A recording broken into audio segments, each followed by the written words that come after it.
Hi everyone and welcome to the channel. Today's subject is all about Scottish Police Rider training and what it takes to be the best.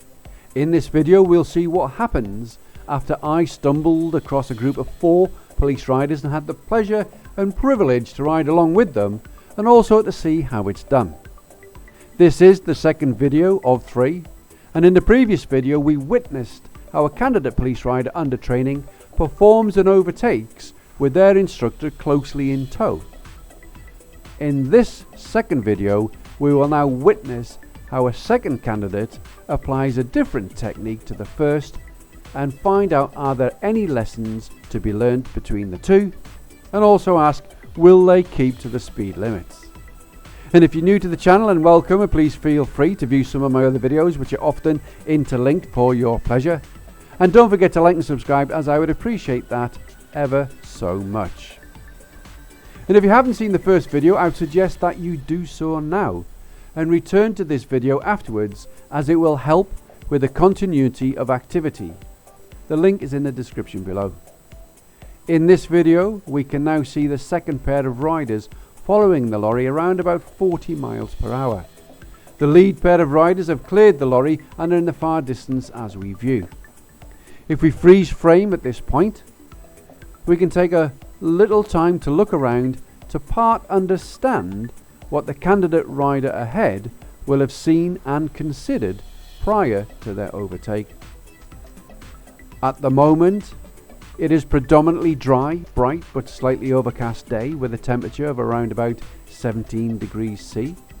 The road ahead presently is straight, approaching a blind crest, with double white lines marked centrally within the road indicating a no overtaking zone. General visibility and road condition is good, with slight traffic behind and towards. And this candidate has taken up an overtake position behind the lorry, looking for their overtake, followed closely by the instructor. Prior to overtaking any lorry, it is advisable to look down the near side of the vehicle to check for obstacles such as cyclists or side roads to the left, which may cause the lorry to alter its speed and or position. And having cleared the junction to the right hand side, the candidate decides to pull out for a better view. But notice how the candidate did not accelerate whilst pulling out, or pull out and then accelerate. This is different to the first candidate. This candidate is now offsiding, which is simply using the other side of the road to gain a visual advantage, and from here they can clear the road area ahead or the dead ground in front of the truck and beyond. And this is normally listed as a phase 3 maneuver, and this holding position would be part of the phase 2.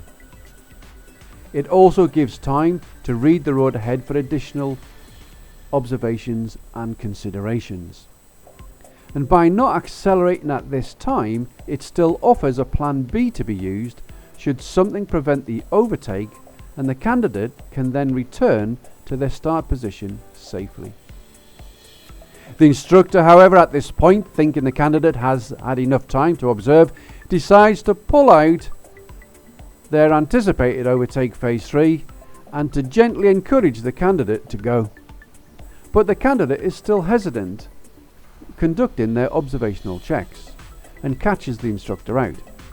At this point, the candidate's plan B could have been executed, as the road ahead conditions have now changed and the opportunity to overtake reducing due to new information is taken in, such as more dead ground ahead as the road bends and dips to the right hand side, hidden by foliage. But regardless of this, the candidate decides to execute phase 3 and overtakes the lorry, as the instructor executes a plan B and returns to the near side. We can now ask, was the candidate right to continue at this point?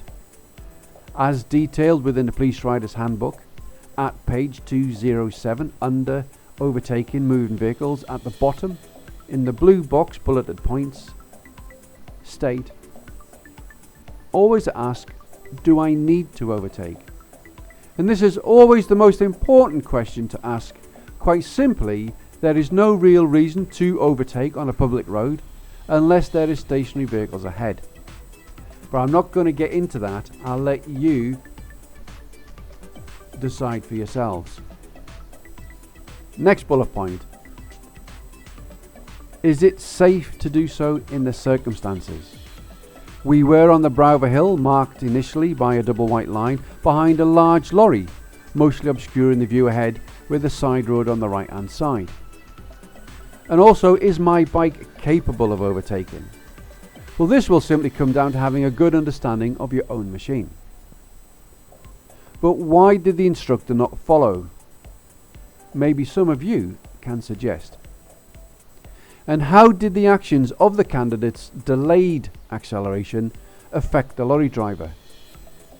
So if we take a look at the rear of the lorry, the brake lights have now been illuminated.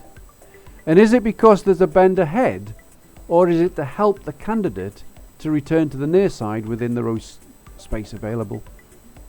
I personally think that police rider training should not be conducted using police bikes or police uniforms, as this causes other road users to drive differently than they normally do. In this case, the lorry is now much closer to the curbside than they would normally like to be, risking damage to their near side mirrors from overhanging trees and branches. Lorries also prefer to maintain their momentum, and having to frequently brake affects their ability to keep to their timings. This lorry driver, happy that the candidate has passed safely, releases their brakes in a bid to continue, but due to the road changing direction to the right, catches a glimpse of the second police rider in their offside mirror and reapplies the brakes in anticipation of a second overtake.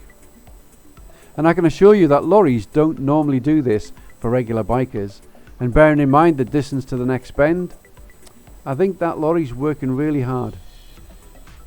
The instructor, on the other hand, has taken up an overtake position of their own in advance to pulling out, even though it's in position 1. And he's waiting on the car coming towards to clear. This would be seen as their phase 2. If at this point you look to the road markings centrally within the road, you will notice not only do they suggest a hazard area, but have excessively been worn away with the white lines. This indicates that this section of bend is commonly used as an overtake point. As we look ahead, we can identify the reason for the hazard lines in the form of an uphill left-hand bend. With all this in mind, I'm anticipating the instructor will go for the overtake and are keen to see how they control their motorcycle. With the use of their indicators, I can see the body language changes as they begin to accelerate. I'm left thinking, why are they using their indicators at this point? Is it for my benefit, considering I've been following for some time? The highway code suggests to use your indicators if they can be of use to other road users, but they are no confirmation of an indication of what will actually happen. Some police instructors will argue there is no need to indicate if you're overtaking. Now the instructor decides to execute their overtake, knowing there is another rider behind, but yet did not perform a shoulder check that I could see. At this speed, I would have been at liberty to have overtaken the instructor whilst they were loitering in their position 1. And what I'm not getting is, why did the instructor pendulum the bike around for such a simple maneuver?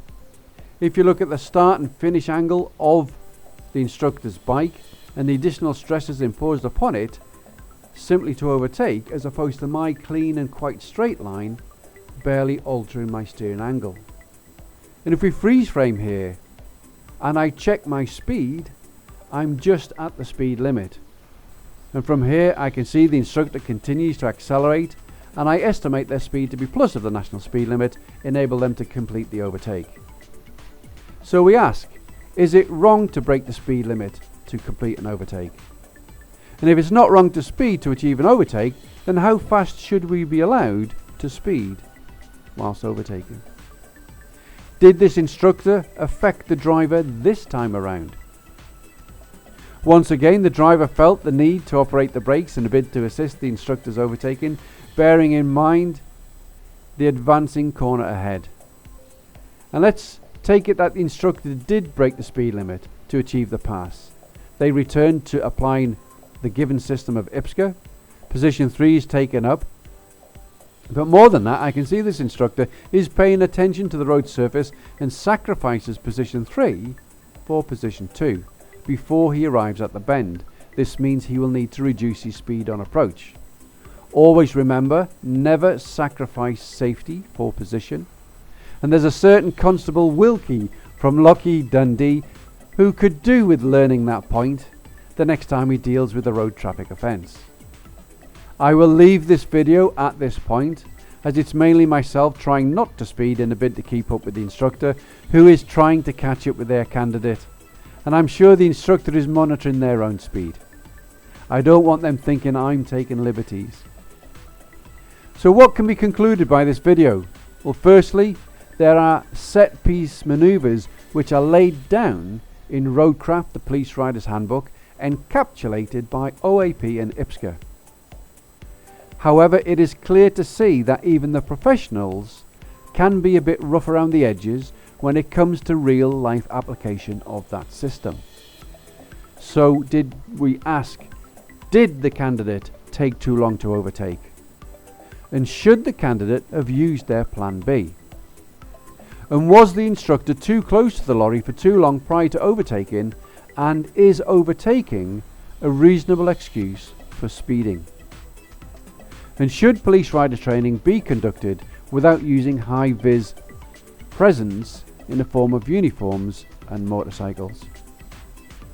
So please leave your answers in the comments below, but for now we'll wave goodbye to the training group for this video.